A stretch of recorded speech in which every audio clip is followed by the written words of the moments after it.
I became a lender so I don't have to drive, but I had a Hey, we're client live. that, yeah, We're go live, ahead. guys. Just FYI, keep going, Shannon. No, no, How no. busy I you are. just no, I had a client that we have an FHA loan and they're a business owner, but they're so busy. I've been trying to get them to give me these conditions. So I literally pinned them down, went to their office, and I said, I need these 8 things.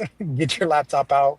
Let's go. So, and I have some documents here in my backpack. So now we're off. But yeah, things are busy. So How talk about you about guys? on-demand lending, right? You're I know. driving to the client to get the conditions satisfied so you can move the loan to the next stage and progress to the loan approval and under full Yes, our loan underwriting. contingency is due on Monday. Thankfully, it's on Tuesday. So these last minute items, I'm like, I need today. I need today. We submit them tomorrow. We're clear on time. So Right. yeah, that's just sometimes how it has to be. But it's okay. And on a side Well, note, I did have. Go ahead. no, go ahead. Oh no, just last thing. I think Patricia saying was saving deals. I had a client change jobs 2 days before we're funding. Literally change jobs. And this bank, particularly, they want to do an interview with you to make sure that you're okay with the terms, this and that. Like they're very smaller bank. They want to make sure you're good.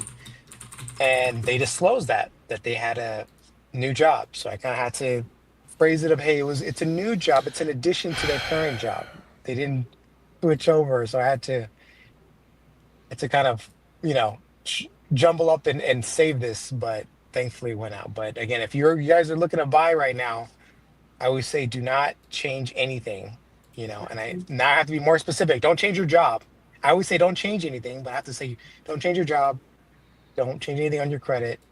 Don't do just freeze everything for now because that's such a nightmare. But hey, It really is. crazy world we call real estate. Well, and I think that's the kind of thing that you find out perhaps when you are planning with a lender ahead of time, and when you're just winging it, you don't figure it out often until it's too late. And I think that's the important part about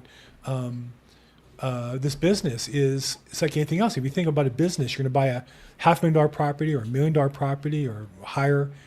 You wouldn't spend that kind of money without really meeting with somebody you really trust and got some expert advice on. And you might have to interview people to find that, or find somebody, refer you to somebody to do that. And you would talk to an accountant or attorney or whoever, and they would lay out a plan, and you'd probably would try to follow the plan. And the same is true with buying a house. You need to find a great lender. Try Shannon, the lender, and a great agent to represent you. Try Patricia, and meet with them ahead of time and have a plan. Because if you're just going to go, well, I'm going to change jobs, you wouldn't you wouldn't hire an estate planner and do that. You wouldn't hire an accountant and do that. You would ask their opinion. Hey, I'm ready to change jobs. What do you think? Sometimes you can't help it, right? Companies go to business, they merge. There's different stories, but I do think I've seen enough deals fall apart because people change jobs, and at the new place they're on probation, the old place they're sorry. Now they're on a lower rate, but they're going to get a bonus. I mean, all that those can all play into causing all your hard work to go up in flames. That's very true. This is a real life experience. So when talking about changing jobs, changing credit, I mean, your credit could change with certain things that buyers could knowingly do or unknowingly do, right? And what I mean by that is normally at the beginning of your loan approval process, the lender will say, don't make any changes to your credit. Don't co-sign for anybody. Don't buy anything. Don't make any big purchases. Don't buy anything. Don't. Yes, don't, you muted yourself. Don't co-sign for anybody, and don't open any new accounts, because even though you're not charging anything just yet, but if you open a new account, it still reflects on your credit as Exactly. as a new credit account. And so I have a buyer that, well, I'll just put this in more general terms. If you are on somebody else's credit account as an authorized user, anything that, like, let's say, for example, I'm an authorized user on Bill's account because I'm his work girlfriend, so I could do that, right? And Bill's going to give me that authorization. He just doesn't know it yet. So let's say I make a big charge, a large charge, like $5,000 on his credit card. It's going to affect his credit. right? And so, same thing, vice versa. If he makes a charge and I don't know that he's made a large purchase, it's going to affect my credit as well. It's going to increase my debt to income ratio, and it could affect my FICO score as well. So, that's something that I've dealt with this week where a buyer was an authorized user on another person's account for purposes of getting their credit score up. And that happened, right? We got the loan approval, everything was perfect. And the primary account holder made a really large purchase, which dropped the FICO for the authorized user. So it goes, your FICO starts doing this, right? This person makes the charge. Now your FICO goes down, and your debt to income ratio also increases because now it looks like you have more debt on your plate. So those are things that could unknowingly happen. If you're sharing a credit account with another person, you're not with the other person every day. You don't know if they just bought a new living room set, if maybe their transmission went out on their car and they had to suddenly go to the mechanic and charge that repair to get their car fixed. These are things that people do on a daily basis. They will use their credit. And so if you are an authorized user for another account, or even if you are the primary account holder and you've added somebody like your kids, for example, and you've given them the authorization to use your card every now and then, and you are starting the home buying process and your loan approval process, you want to let those people know not to charge anything on your card because it's going to affect your debt to income ratios, and it could potentially affect your FICO as well. So the last thing you want is for your FICO to drop when you're getting your loan approval. Even when you already have your loan approval, you don't want it to change. So you really want to protect your credit status from the time that your credit gets pulled and you have your loan approval. You don't want anything to change. You want it to stay the same. Yeah. And to add on to that, on top of the authorized user subject, on FHA, I don't know if you guys know this because I actually, I'll keep it general as well because obviously a lot Mhm. of these are close to our clients. But if you are going FHA and you're married, even if your spouse is not on the loan, if you don't know this, you should know this. Their debt is still going to be factored into your DTI, even if they're not on the loan.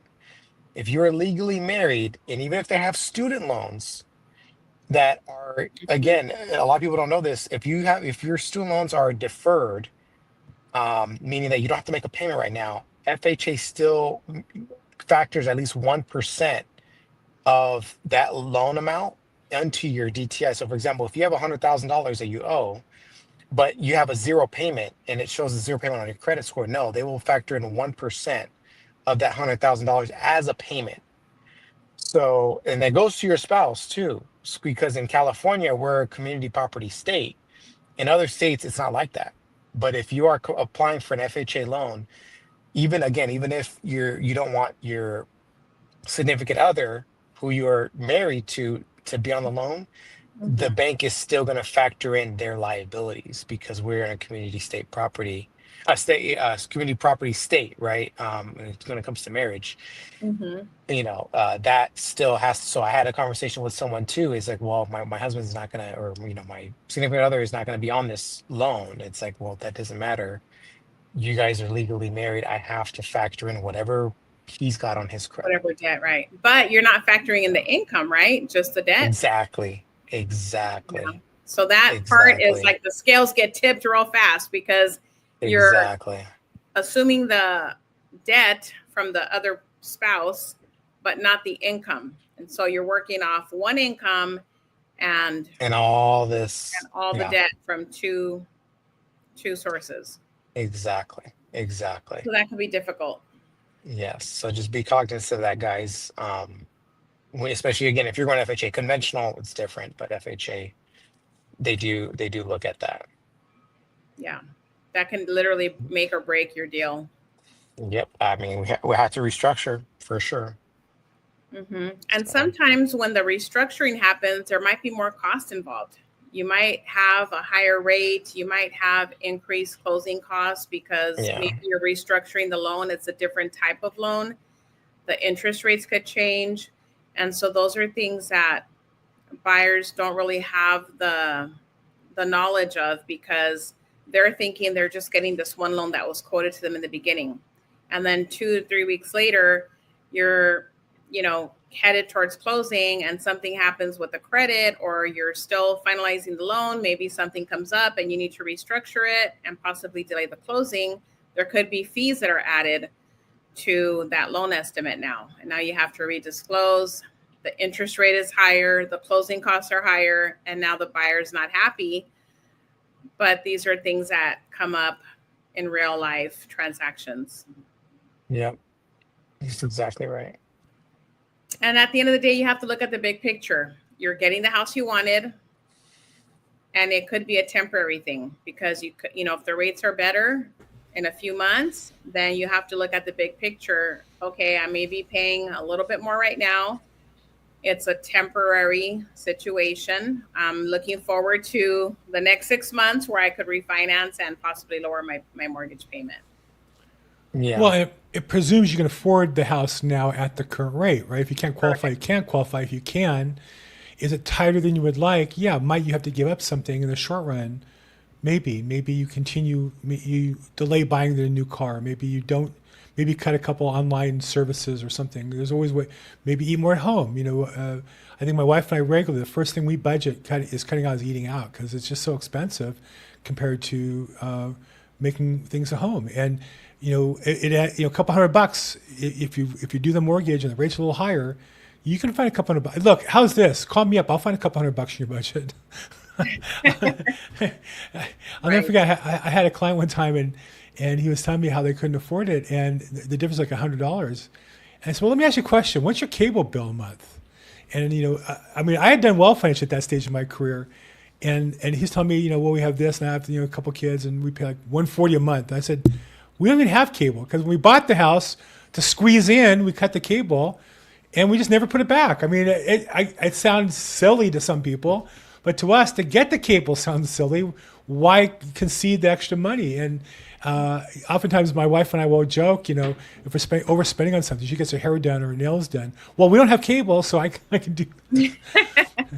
But buying a house, it just depends on how important things are to you. And I would hope that buying a house, having part of the American dream, being able to get the wealth and the equity built up, it's nice. I've mentioned on this call many times over the last year and a half, I was in an escrow, and I won't get the details. I made really good money on investment, and it was a good deal when I bought it a year and a half ago, and the house went up in value by another 5%. I made an extra $40,000-$50,000 just sitting here doing this podcast every week because the house went up in value, and my underlying mortgage didn't go up, and so that's the power of real estate. Yeah. Right. No, it's awesome. That's Yeah. awesome. So, definitely keep an eye on your spending. And the other thing to look at is sometimes when you have a credit card that you don't really use too often, like I have a credit card that I don't really use that often, and I don't really look at the statements because I'm not charging anything on my card, right? So it's not going to show a balance on there. But I did get a notification last week when I was out of town, and it was a fraudulent notification. Do you want, a notification regarding fraud, a fraud alert. So it said, press 1 to confirm, 2 to decline the charge. And it was for like $450. So I declined the charge because I didn't even have the card on me. It was at home. And once I called in, there had been, before the billing cycle had closed out, so I hadn't even received the billing statement yet, but there had been several charges, like 5 different charges that totaled almost $1,000 that I didn't Wow. make, right? So that's something that, a buyer could potentially be affected by if their card ends up being maxed out because there were some fraudulent charges made, right? So it doesn't look good when your account balances are maxed out. So that's something to keep in mind. Look at your statements regularly.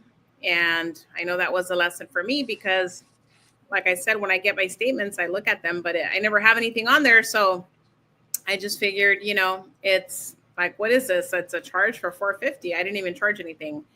Well, I didn't know that there had been several other charges, but they were small. So I wasn't notified at that time. It was like $70, $80, then it went up to 200, and then gradually up to 459, and that's when I received the fraud alert. But I had no idea that these charges were being made on my card. So that's something to keep an eye on, are your credit statements, even if you're not using your credit cards. Yeah, no, for sure. For sure. I love it. Yeah. So with the lower interest rates, right now we have lower interest rates today. They're at about 6.5%. Are you Yep, seeing more activity, Shannon, with the mortgage applications, whether they're most refinance or definitely. purchase applications? What are you seeing on your end? Yeah. No, I'm seeing way more people that are eager to buy right now. FHA, you're at like a 5.5, if you have a great FICO Great. score. So yeah, I mean that's really good. I'm trying to tell everyone to lock. It's hard to tell people to lock because they don't want to lock. They think it's just going to keep going down. So Yeah. that's a little bit of a challenge, but hey, I love it. And people are, it looks like everyone's optimistic. They're buying right now. I thought it was going to be in the summertime, but I'm feeling it's even busier now, and going into September. And imagine if they actually do announce an official rate cut in the next meeting. Oh my God, Oh, I yeah. think it's Things going are to going get to be crazy. popping for sure. Even Yeah, more. Yeah. I definitely think overall the look, the rates are down, lowest they've been in the last year. Inventory's inched up, more houses available to choose from. Those are both good things, and I think that for buyers, and even if you're a seller and want to upgrade to a bigger house, you're a buyer really. If you sell a house at 500 and buy a house at a million, you're buying net $500,000, and so you have to think of yourself as a buyer, not a seller, though you do both. The only people who maybe are going to need to really think about what they want to do are people who are pure sellers because rates going down. That means their money is going to earn them less return. At the same time, less pressure to buy houses. They might get a lower price or might not get the top price they want. So, but for people looking to buy a house, this is a great chance to jump in and make some money. No doubt about it. Yeah. Absolutely. Yeah, for sure. But yeah, I'm seeing a lot of activity. A lot of people are trying to buy right now. So definitely get in, see exactly what you qualify for, and get in now because I don't know. What do you guys think? If they start dropping the rates, can we see prices go up again, or are we going to see just more inventory? What do you think? Can they even go up higher than what they are right now? They could. Well, the economy is a collection of local economies. So That's I true. do think that we in LA where we live, the group on the call right now, we've been hurt versus the average nationally because of the whatever you want to call it activity in downtown LA. And I drove through downtown yesterday and today, and I have to say while it still is a mess, it looks much better than it did 6 months ago. Much less people on the street, much less criminal activity, not nearly as dangerous looking as it was, but at the same time, a lot less activity. I mean, there's just less people walking in the little marts, the clothing mart area and the flower mart area. Mhm. But I do think that people can physically feel safe and go in a way they couldn't 6 months ago. But nationally, I think the overall, you look at the job numbers came out, they're really strong, and we have a political battle going on, but the numbers suggest that the people, not everybody has to buy a house, and that's the other thing. The economy has to be good for everybody. It has to be good for enough people that those people want to buy a house. So if 6 million buy a house out of 300 million Americans, that's a record year for us. And it seems like there's a lot of good stuff going on in the economy right now, enough pockets of good stuff that enough people want to buy. And I think here in Southern California as well. So we'll see. But with lower rates and in LA less inventory, that's going to force housing prices up, and it's going to give buyers have a chance to jump in right now. Yeah.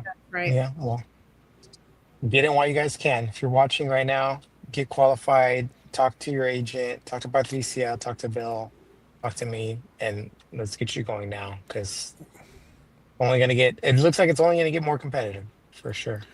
We're all busy. I mean, there's a Yeah. clue, right? So I think if we were sitting here, and there are times that we weren't all busy. So Yeah. we're all busy and ready to go. I think it's really a matter of there's a sign right there. But again, it has to be each decision is individual. You have to look at your economy, your numbers, your budget.